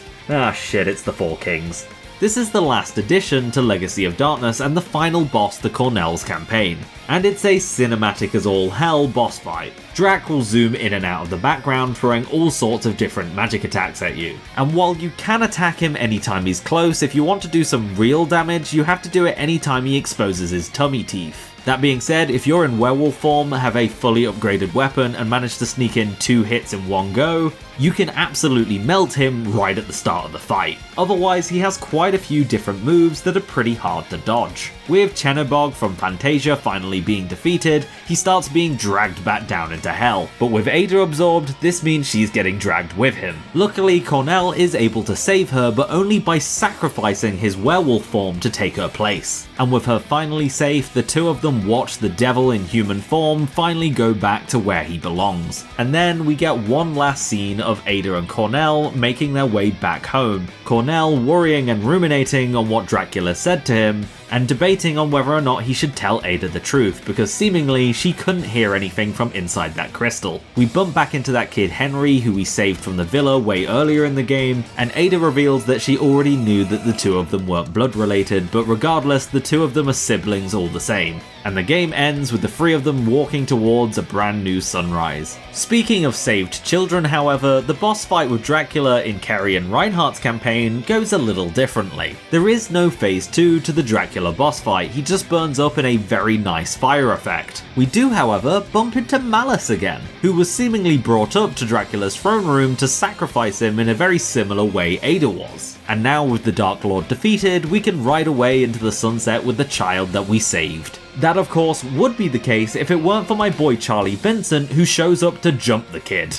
That's right, burn the child. See, I've intentionally mixed a few things up here because Malice actually only shows up in the final throne room if you get the bad ending. Both Reinhardt's and Kerry's being fairly anticlimactic, but also having a sort of ominous tone to them. One of them has his eyes glow red as it fades to black, while the other has him directly look at the camera and say, "The contract has been sealed," after forcing Kerry to agree to marry him. But these scenes will only play if you meet Charlie Vincent in the room before Dracula's throne. If you take too long getting to the end of the game, then you'll actually meet Mr. Vincent in this final room before you get to Dracula. Unfortunately for Charlie, he's been here for too long and he's not really built for fighting, and at this point he's succumbed to the vampire's curse. He's actually an exclusive boss fight for the bad ending, but he's pretty easy to deal with since the only thing he does is throw holy water. He does have a pretty cool death animation, however, as he spams throwing holy waters over and over and ends up burning himself. And it can kind of be taken as two ways, whether it be a desperation attempt to try and defeat you, or one final act of reclaiming his humanity, realizing what he's become, and finishing himself off. If Charlie Vincent isn't a vampire though, when you defeat Dracula, Malice won't appear in the throne room,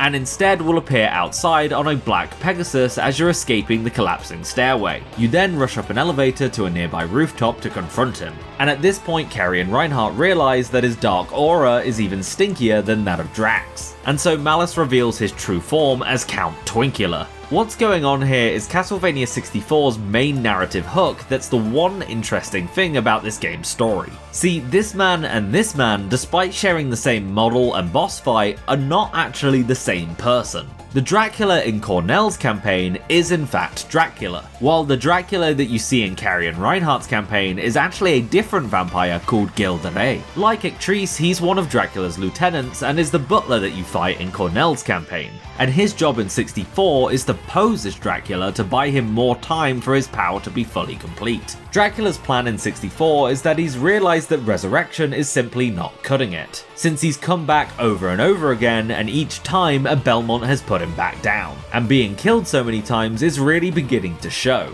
So to combat this, he set up a ritual to bring him back 6 years early. During this time, he lured out Cornell to come to his Castlevania, and in a very Albert Wesker-ish plan, he wanted to lose to him. It's not very well explained why this happens, but by dragging Cornell's werewolf form with him down into hell, he's able to reincarnate instead of resurrect. And this is why 6 years later his forces are kidnapping children from various villages, because they know one of these kids is the new form of Dracula, but they need to drag him back to the castle in order to awaken his dormant powers. Now, I enjoy Castlevania for its world building and its characters and whatnot, but I wouldn't really say I play it for its story. Much like Fire Emblem or something, the story is pretty paint my numbers when it comes to narrative, but I think they've done something pretty cool here, and they did it first, even if they didn't do it the best. Something I really appreciate is there's actually quite a few little fun hints that foreshadow this plot twist. Now there's obvious stuff like Malice freaking out, which is not exactly subtle, but there is stuff like how Dracula carries himself between the two different types of campaign. Dracula in Cornell's final boss fight has a much more impressive entrance that feels a lot more powerful, and there's a pretty stark difference between how he and a disguised Gilderay actually talk. The real Dracula has a sort of refinement to him.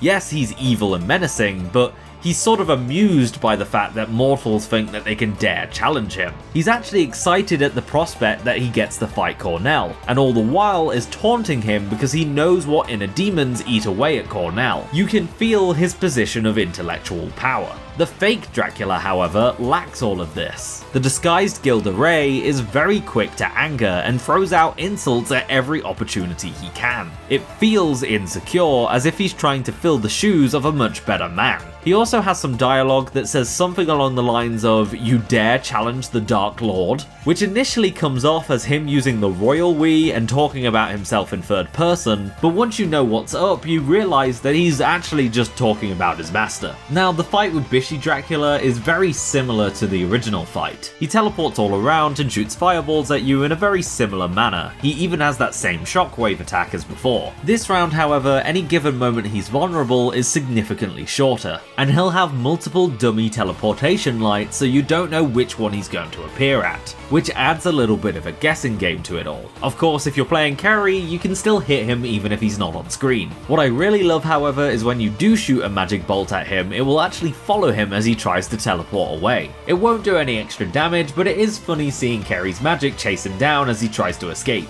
Whee! It's after defeating him that he reverts back to Malice and is seemingly back to being a normal kid again. Luckily, this is where Charlie Vincent comes into play and is ready to murk a child on a moment's notice, explaining that he's still trying to trick us. And here we get the second Demon Dracula fight that's in this game, or rather he's more like a big centipede dragon. And in a weird twist of fate, this final form is actually easier to take down as Reinhardt. Dracula in this form will throw everything he has at you. He'll swipe away at you, he'll fire out fire dragons, he's got a shockwave that deals more damage the closer you are to him. But one of his standout attacks, and the reason why he's hard to deal with Carey, is these magic orbs. They'll track your position and explode with a mushroom cloud, doing tons of damage. But the thing that makes them a problem is if you attack them, they'll split in two. And when you have piercing homing magic, this can be a bit of a problem. If you try and attack Dracul from far away, it's very likely that your magic bolt will get distracted and veer off course. So you get in close so you can actually hit Dracula, and after doing so, your magic bolt still has enough juice to find a second target, meaning it will go off to make your life more difficult. Meanwhile, Reinhardt can get all up in Dracula's grill and just whip away in a war of attrition. While Kerry still is the undisputed OP character between the two of them, I do like how each of the final bosses' two phases target each of the two characters' weaknesses. But with that, we've finally reached the end of all three campaigns in Castlevania 64 and Legacy of Darkness. Reinhardt gets his happy ending where his waifu comes back to life but as a human, whilst Kerry gets a somber and melancholy one as she visits her mother's grave. But Legacy of Darkness actually adds a secret fourth campaign that I've not mentioned yet, and that being the campaign of Henry, the boy that Cornell saved from the villa. This one takes place at the same time as the main Castlevania 64 story, with a grown-up Henry who's now a knight of the church just like Reinhardt. But while the young witch and our wannabe Belmont are fighting Dracula, Henry's in there to save the other children who are all kidnapped. This is less of a campaign and more of a sort of time attack mode, and is kind of used to unlock bonuses within the game, as the entire thing only really exists as 6 levels and you don't really beat it by getting to the end, you just need to find all 6 children. Child rescued. Thank you, Turok. The real notable thing about this mode, however, is Henry's weapon of choice. Reinhardt may have the legendary vampire killer, Kerry has her magic, and Cornell has his werewolf powers. But Henry has something far stronger because he's packing heat, being the physical embodiment of the phrase, "parry this, you filthy casual." So move over Kerry, Henry's Colton Western is blowing you out of the water like fish in a barrel. The lack of a substantial reload animation or ammo as an entire concept just makes him absolutely destroy everything in his path. It's honestly a pretty fun power trip to end the game on. And in terms of his looks, playstyle, and what he represents within the game, he's basically Castlevania's version of Hunk, the fourth survivor, and even acts as a pretty good way to fight the new bosses added to Kerry and Reinhardt's story in Legacy of Darkness. Because this is the one big problem that is caused by these two games being separate. I think if you're planning on playing these games physically and you're going to buy yourself a cart, whether it be for collector's purposes or maybe you just like playing on proper hardware, then nabbing Legacy of Darkness is absolutely the way to go. It's got more content, it's better designed, and it's just overall more fun. Ideally, you'd have both so you could play both versions whenever you wanted, but considering how much overlap there is here, I don't think that's really worth it. This is why, to at least some degree, I do recommend emulation.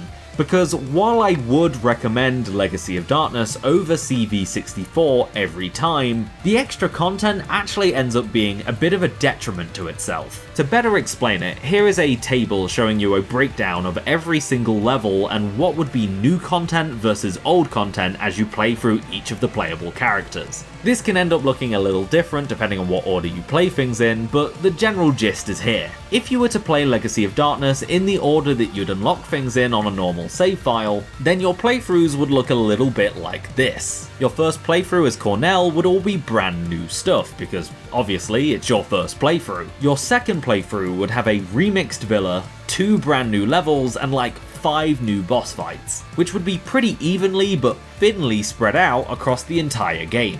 And then your third playthrough would only have 1 new level and 3, maybe 4 boss fights depending on whether or not you got the good or bad ending. And this is if we assume that we unlocked Reinhardt and Kerry without visiting their levels as Henry. But if we compare this to playing Legacy of Darkness as Cornell and then switching back to the original 64 for Reinhardt and Kerry's story, it ends up looking very different. By sacrificing a tutorial level on the boat and 2 boss fights, as well as a couple of the system changes like upgradable sub-weapons and the new camera, your second playthrough, at least to some degree, is almost entirely new. The only level that's pretty much exactly the same is the castle wall. Everything else is either going to be a brand new level reusing old assets or a new level entirely. And then it's only until our third playthrough where we start to really re-go over content. And even then, most of that will be relegated to the first half of the game. And if you don't mind a rocky first playthrough, you could even put Cornell last to really spread out that new content as much as possible.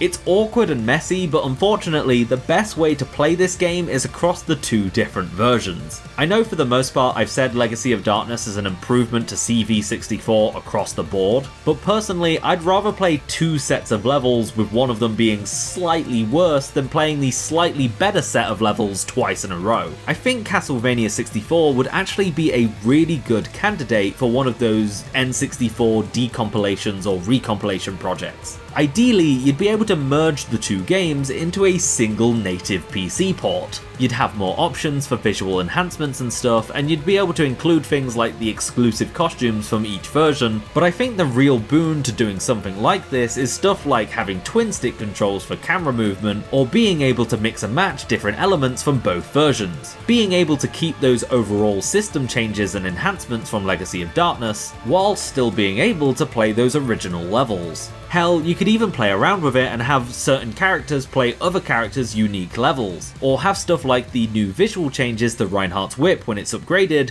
but not having upgradable sub-weapons because you think it makes the game too easy. There could be a whole set of different options that you could pick between, and it'd be relatively easy to make a really definitive version of this game. Sadly, I don't have the expertise of doing these recompilation projects, but I know it is getting easier and easier as time goes on. So if, unlike me, you do have the chops to make something like this, then by all means I implore you to go ahead and do it. I think it would be really cool. But alas, that is just about it for my review, retrospective, overview, breakdown of Castlevania 64 and Legacy of Darkness. I don't think history has been kind to this game, but only partly for good reason. These two games are definitely a little rough around the edges, but I don't believe they've earned the ire that they've received over the years either. What we have here is a pretty good action platformer that just never realised its full potential. There's a lot of really good elements in here that just never reach their full potential or are held back by some other problem that also exists in the game.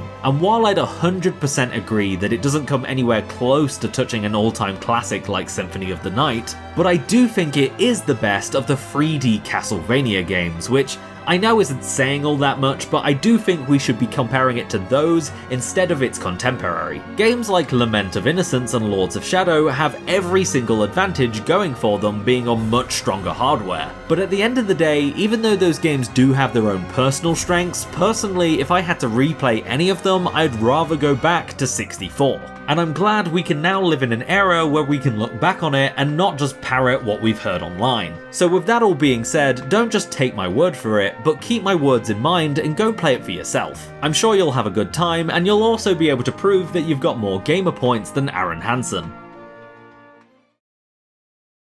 Howdy gamers, how you doing? So this has been just about the longest video I've ever done, and I've got another one just around the corner. I hoped you liked it. There's a few aspects I wasn't really too happy with, but it was in development for so long, I kind of just needed to break the curse and finish it. After all, what do they say? Perfection is the enemy of good and all that. Either way, I think the DMC1 video is likely going to be my magnum opus of sorts.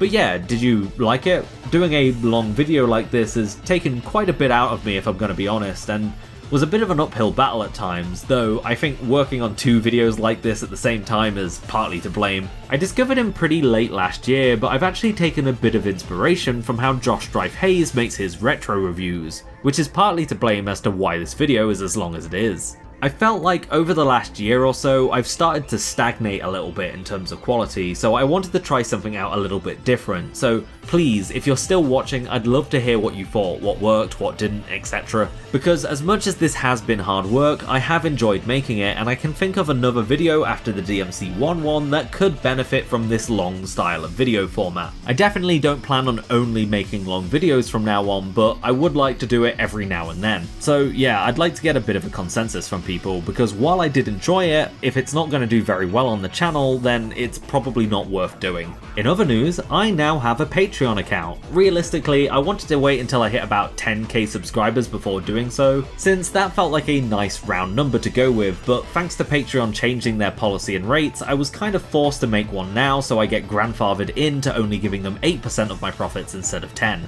You can go see what the benefits are over on the page, and I'll do a proper video advertising it at some point, but the basic rundown is that you'll be able to get videos a bit early, and for a one-time payment of just £1, you'll be able to get access to the new Discord that I've set up.